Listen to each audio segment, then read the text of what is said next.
7. I wanted to bring on Sergeant Paul Tapao from the Guam Police Department because there has been, man, you guys, Oh my you goodness. guys, this return to new normal, I didn't know it was going to include, resuming all of our knucklehead crime. You know what I mean? I feel like when we were in lockdown, these guys got a well-deserved. I'm not saying they weren't working during the lockdown, but for the most part, everyone was locked down, right, Sarge? And now it's like, man, feel for you guys. I don't know if it's people are just pent up and then out here, but we've had a shooting death, The crash, Which the crashes hit and run it's been at the precinct. pretty crazy. Unbelievable. So, how are you doing, Sarge? I'm doing well. Thank you for asking. You sound a little hesitant there. You all right? Yeah, no, I'm actually going over some of my emails and everything for the closing of the week. But, nonetheless, you guys were pretty much spot on. It was a busy week for the Guam Police Department. Every precinct in general was pretty much, swamped with or inundated with some of the workload that was associated with, daily crimes and, of course, the out of the ordinary crimes that, we had to attend to. But, nonetheless, the officers that were involved in the crash, they're recovering. That's good news. They were treated on scene. That's an active investigation. We're still moving forward with that. And, our piece with that death investigation on Tuesday in Agana Heights, and the magic reports came out. The officer of the Attorney General had additional charges of murder. So, we're still going to continue to tie up loose ends on that. That case still remains open on our side, but it's been an interesting week for us at the Guam Police Department. Mm-hmm. I know that in the Ordot crash, right? The by the precinct or at the precinct, there was a person of interest. Yes. So you guys have not been able to find this person of interest? We are actively pursuing this individual, and as the day progresses, by close of business, I should be releasing more information. Okay. I'm going to reach out to our highway patrol investigators, and I'm also going to be reaching out to our CID investigators. So, like I mentioned before the close of business today, I should be putting out some more information to see where we are in the investigation, and of course to keep the community abreast of what had happened. And the good note is our officers are recovering, so that's a good thing. That's a good sign for us. And just for people who are listening and aren't aware, so there's two investigations. There's the hit and run crash investigation, and then there's the aggravated assault investigation. Yes. Aggravated assault and assault on the police officer complaint has been generated. So, there are some issues that were brought up, some precursors, events that were attributed to this. So, once we piecemeal everything together into the investigation, and of course preparing the release, we should be putting something out, like I mentioned, before close of business today. Right. Okay. Sarge, what would you say to those people who look at this, hit and run at the precinct, and they see that, we got one investigation for this, one investigation for that, and maybe those people out there who've had a crime committed against them aren't satisfied with the amount of attention their case is getting. And here we have a case where someone crashes into a cop car, and I'm pretty sure you understand the optics of it. It's like we're pulling out all the stops, right? Yeah. Absolutely. So just to be clear, to the general public, we at the Guam Police Department, in any investigatory agency, especially with where we are with entertaining complaints and what have you, we look at the whole totality of the circumstances. So here you have, if you consider this like a chain event, one, we have our precursor as to why the vehicle was there, the purpose. Then we have it caused a reaction into the officers, and of course the crash in itself. So these are the full totality of the circumstances in which we need to look at, or every investigating officer looks at while entertaining a complaint or a criminal investigation. So there's things that can lead into one thing leads to another. So these are things that we have to piecemeal and put together to form an investigation or to formulate a complaint. So I know the optics, as we're focusing a lot of attention, but there's circumstances that surrounds this particular investigation. It's very unique. In my time in the Guam Police Department, this is very I want to say this is one of my first encounters with this type of incident where,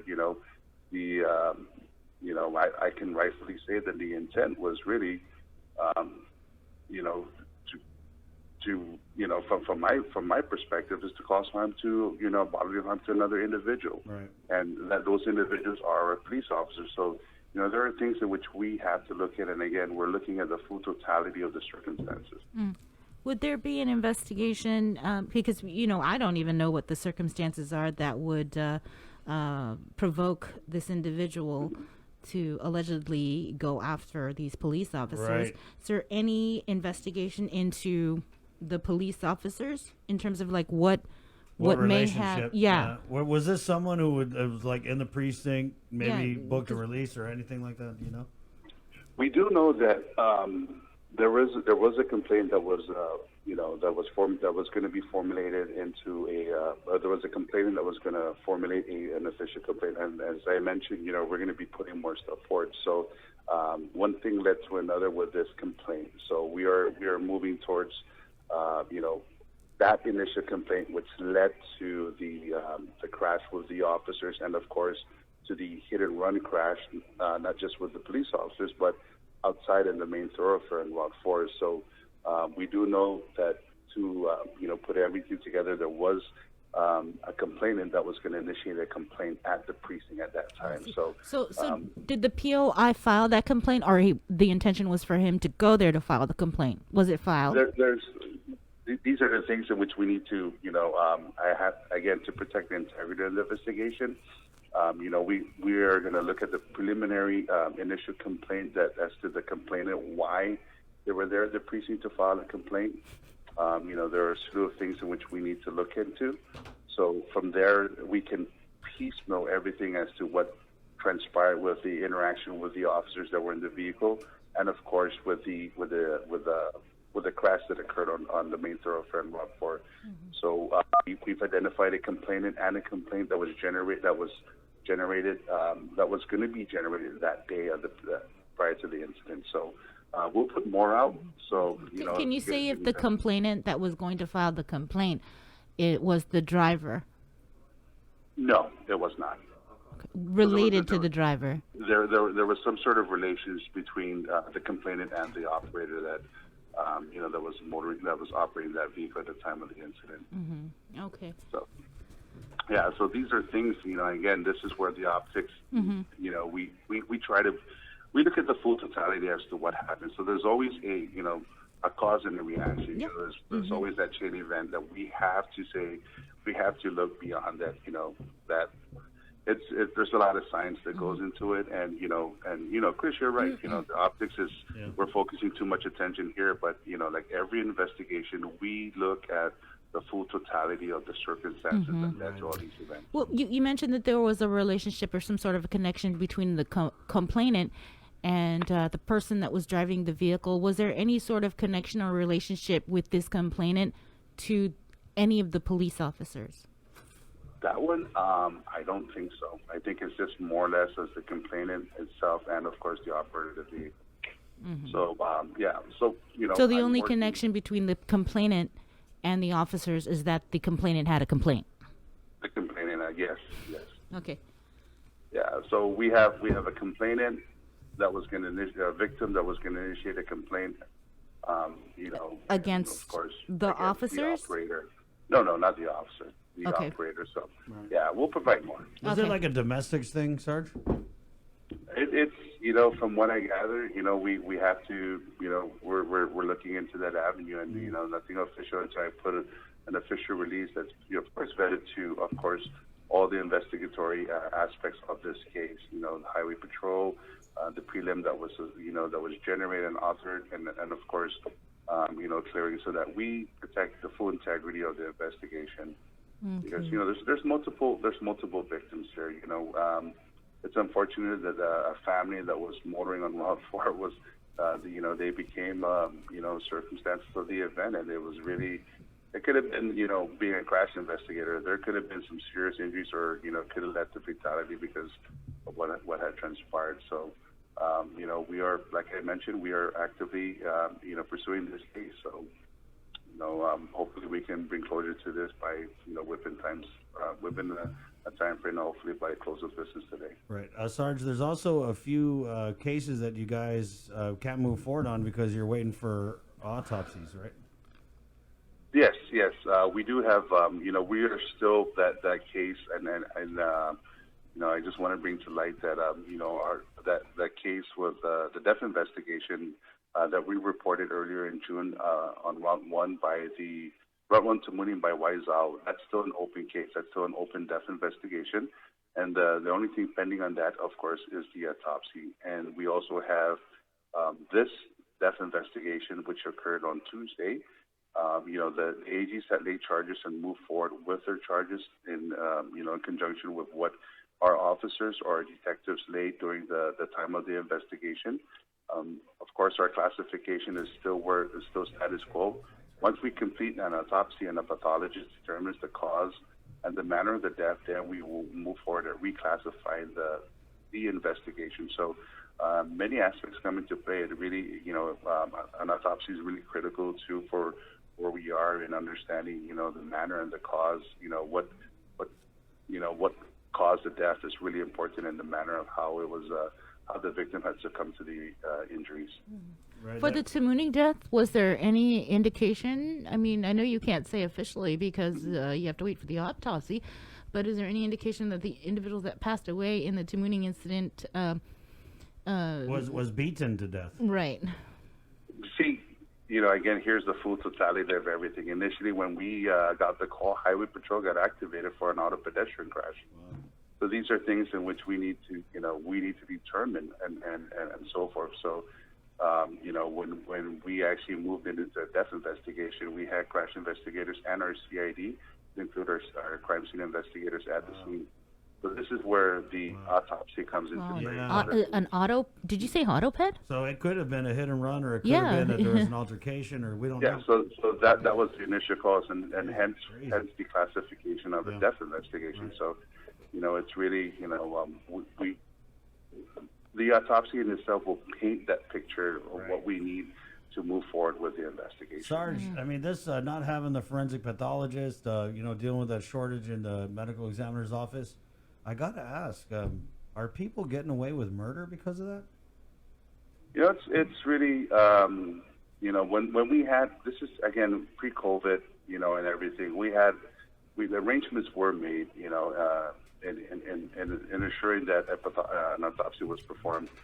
We had a CME from Saipan coming over to do cases that were able to assist our crash investigators, and of course able to determine whether it was natural causes or self-inflicted. And of course, any criminal aspect in which we felt that we needed more science to it, we would recruit, or we would actually ask to bring in a pathologist that will be able to testify in court based on the scientific findings. So arrangements were made to fly in the pathologist, and again, this is pre-COVID. Right. So now we're facing COVID, in which we have to assure the safety of the community. There are mandates that are set in place based on the public health executive order about quarantine and stuff. So it really becomes a challenge for to get a pathologist, whether it be from Saipan or from Hawaii, because you got to keep in mind that they have to cover their end of the shop too in their respective state or territory. So, I do know that there was works and talks with the former AG, Judge Barrett Anderson, and of course the current AG in working in since the retirement of Dr. Spinola in securing that. And it's really that challenge of interest where sparking an interest from a chief medical or a pathologist that is willing to, live and of course work on this beautiful territory we call home. So right. These are some of the things, but So people are getting away with murder. No, not necessarily. It's really once we lay down the once we get the pathologist and we do an autopsy, it really the investigation in itself is kept open for this purpose, and this, once we bring closure, once we get all the information that's needed for prosecution, working hand in hand with the Office of the Attorney General, this is again in which the officers or the detectives working the case or the crash investigator, we move at getting a conviction. So, this is why we keep our cases open. This is why we go with the classification of a death investigation. Once we move forward with the autopsy and, of course, the findings, we can reclassify whether it be an auto pedestrian crash or vehicular homicide, or, the manner of death rules in this up as a homicide. So this is where we can actually lay the charges, and the charges that were laid by the prosecuting attorney will have grounds and sufficient grounds to lay that conviction. Right. Okay, Sarge. Are you guys assisting with the cleanup tomorrow in any way? We are providing security detail throughout the entire island, and again, in the effort to really spruce up the island, we ask, in the interest of safety, to please be cognizant of the volunteers that are going to be out there. I know my family, we are going to step it up, and we're going to actually help our village, with the cleanup just in our general area. So, you're going to see a whole slew of traffic out there, throughout the northern and the southern end of the island. So, people that are motoring to and from, please, just be cognizant of the traffic that's going to be there. Right. Have you heard anything about a postponement, Sarge? Because we had Mayor Hoffman on. He's on the GVB board. He had said that there were going to be some meetings this morning, and he said it was a possibility. No, we have our marching orders to provide the right. the security details. So until anything changes, the acting police commander, alongside with the chief of police, they'll make the decision as to what we're going to do. But we still have our COVID operations that we tend to on a daily basis. Right. So the Guam Police Department still continues to provide that service to the community. So. All right. Well, thank you, Sarge. Roger that. Thanks. You guys take care, stay safe, God bless, and enjoy this beautiful day that the Lord provided to us. So. Right. Next week, let's talk about the Hells Angels on Guam. I keep forgetting. We're all 1% off, so we'll keep it at that. But that's a great topic. But yeah, we'll chat more next week. Yeah, you got it right. I'll be talking to you later this afternoon about this press release, though. All right, you guys take care. Okay. Thank you, Sarge. Wash your hands. All right. Okay. 9:15. It's the KUAM News takeover of Guam's favorite. So, if you guys are trying to get a driver's license, a real ID, they're open this Saturday. Yes. From 7 a.m. to 4 p.m. Man, the line, Bree, was crazy. On last Saturday? Oh, my goodness. Yeah. I was getting a lot of messages, people complaining. Yeah, they're having, it's open on Saturday, and actually every Saturday through, I believe, August, 7 a.m. to 4 p.m. But keep in mind,